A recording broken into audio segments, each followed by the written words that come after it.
gens ont attaqué un hôpital. Des infirmières ont dû préserver le service de réanimation. Nos forces de l'ordre sont immédiatement intervenues pour, au fond, sauver le service de réanimation. Si les Contrescarpe, alias Alexandre Benalla. Regardez ça, regardez ça, regardez ça, regardez ça. Regardez ça comme il m'attraque. C'est des malades.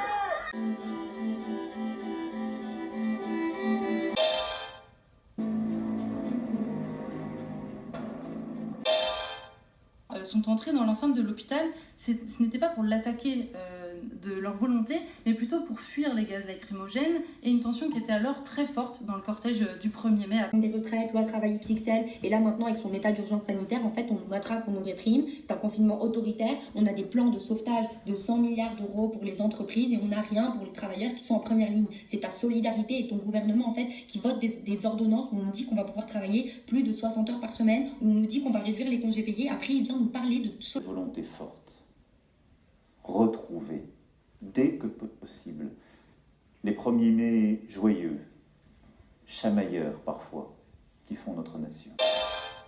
Si les sont entrés dans l'enceinte de l'hôpital, ce n'était pas pour l'attaquer de leur volonté, mais plutôt pour fuir les gaz lacrymogènes et une tension qui était alors très forte dans le cortège du 1er mai. Pour Warren Buffett, 50 milliards de dollars pour Warren Buffett. Alors, vous et moi, on ne va pas trop s'inquiéter pour l'avenir financier de Warren Buffett. Il a de toute façon de quoi voir venir et de quoi survivre. C'est pas le...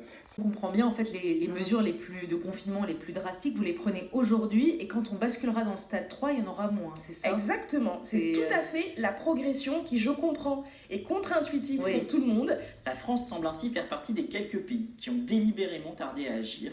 Quelque chose qui m'a frappé, c'est que quand le professeur Salomon tous les soirs fait son point, il y a des interprètes en langue des signes à côté. Et il y a deux dames qui sont d'évidence en surpoids. Elles viennent travailler tous les soirs à côté du DGS. Elles sont là, elles sont en première ou en deuxième ligne, comme dirait le président. Ces personnes ont droit de travailler aujourd'hui et demain. C'est à nous, collectivités, de faire en sorte que reprendre une vie normale pour ces personnes dites fragiles, ça soit pas sexuel.